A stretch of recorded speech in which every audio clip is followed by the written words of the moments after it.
Have you ever been told by a coach or a mentor to raise your fees because you're undercharging and then you raise your fees, but instead of having people say yes to your offer, you heard more people say no? And the whole experience was full of anxiety. It was nerve wracking. It was created a lot of disappointment and discouragement that you're like, no, I'm going to keep my fees and the clients that I have. But there's still a part of you that's like, I know I'm undercharging and I want to raise my fees. Well, in today's video, I'm going to share the truth that happens when you raise your fees when you don't yet believe that you are deserving of these fees. And quite honestly, I don't think I've really shared this process before of what can happen when you don't believe. I'm ready to come clean. Not that I was hiding anything. I just I didn't share it. I think it's so important. Again, this is if you don't yet believe that you are deserving, that people will pay you, that you have enough value, that you can be paid more without working more. Like there's a whole lot of unbelief around pricing. The first is you're going to hear no's. You're going to find that more people say no to your higher level, your raised fees than people say yes.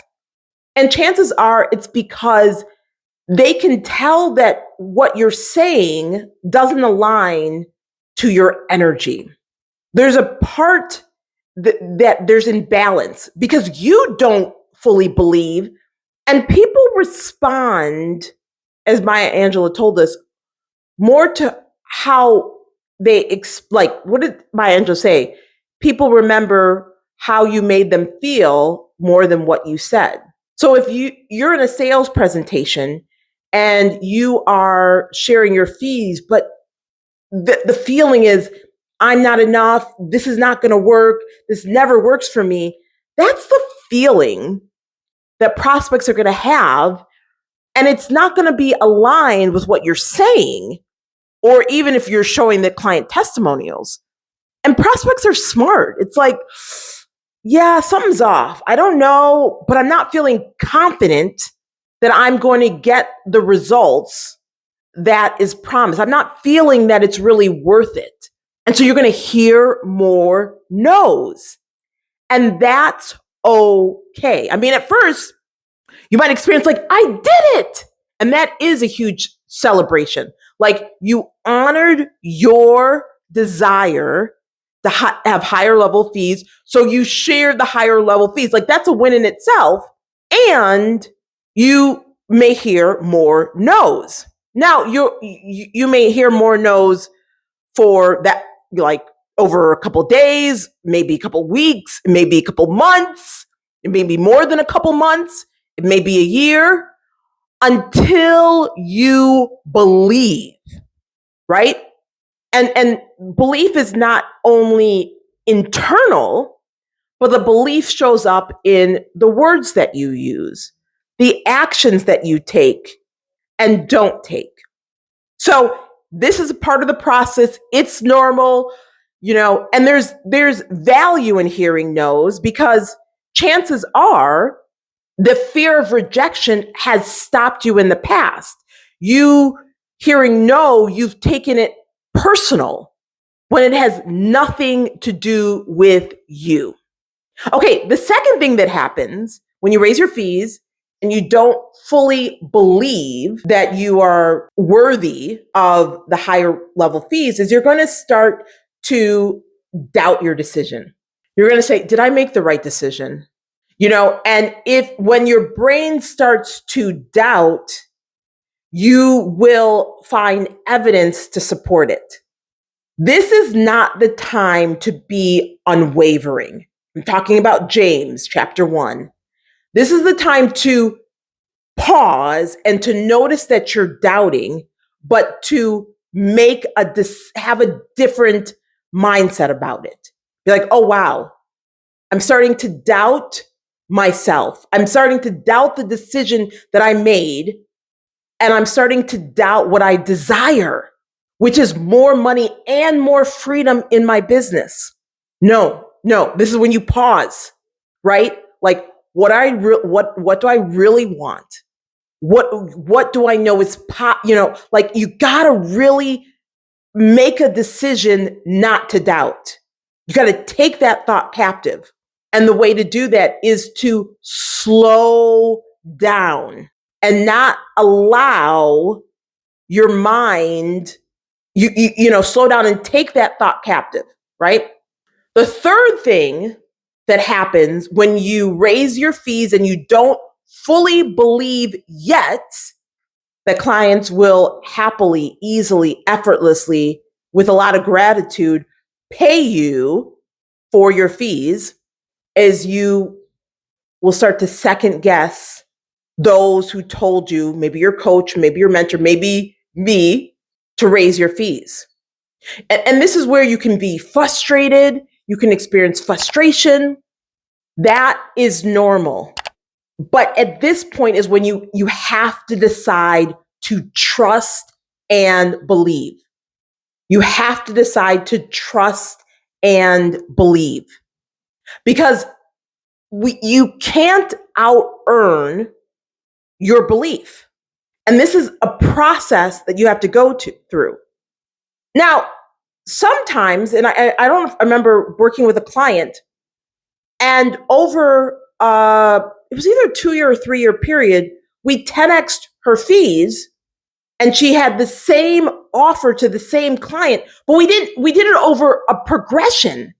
I knew right away she could have gone the 10x, but she didn't believe it. And I knew if she didn't believe it, then the client wouldn't believe it.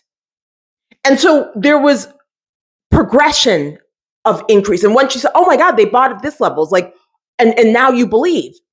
But what helped is that she made a decision to trust and not second guess the mentor and the coach who told her to do it.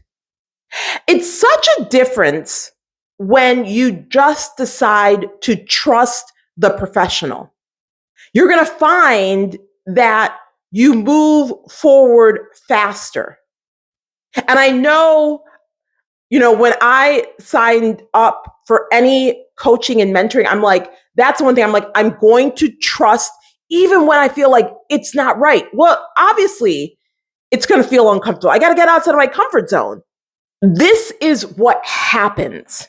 So if you've said, I've tried it before, I want to know in the comments, which of the 3 things stopped you where you were like, no, I'm lowering my fees? Which of these 3 did you find that you got stopped? Because a lot of times we just stop too fast, right? Like we have to become that person. We need to change our beliefs. And exactly what are the beliefs that I believe will help you have when you raise your fees? It's where you value your value. And the belief where you're going to please God and serve people. Those are the 2 biggest beliefs. Like I am going to value my value enough, and that the price that I have for my offers are going to reflect my value. And because I value my value, I'm going to start attracting those who value my value, because people value us based on how we value ourselves. And when we value our offers, we price them based on the value we provide. It starts with us first. It's inside out.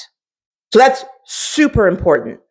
And we start to embody that belief, then we will find we're going to get people saying, yes, not a problem. Sign me up. When can we get started? Like, oh my God, I've been looking for you. Thank you so much. This sounds amazing. When can we get started? And when we shift from pleasing others to pleasing God and serving people, as the Bible tells us. So for those who've like, oh, I didn't know this was a process. And I got stopped, when I started to doubt myself and, I might have been beating myself up and I lowered my prices. That's part of the process. Keep on going. Or if you're like, God, I heard so many no's and I was taking it personal. That's part of the process of what happens when you raise your fees, when you don't yet believe that you're worthy, that you're deserving of these fees. So I want to hear below which of the three is the one that you got stuck with. Because now because right around the corner, that when that belief, when it clicks, when it shifts, it's like, oh my gosh, what's that saying? I wish I knew it sooner. So I want to know below which of the three has historically stopped you from not only raising your fees, but continuing the path to more money and more freedom in your business and your life. I can't wait to hear from you. Until then, take care. God bless. Love you. Bye for now. Thanks for watching. Subscribe and hit the notification bell so you're notified when we release a new video. Then click the TV to watch the next video. Go to altheamcintyre.com to get your free training on the 7 biggest sales mistakes that keep you from 7 figures.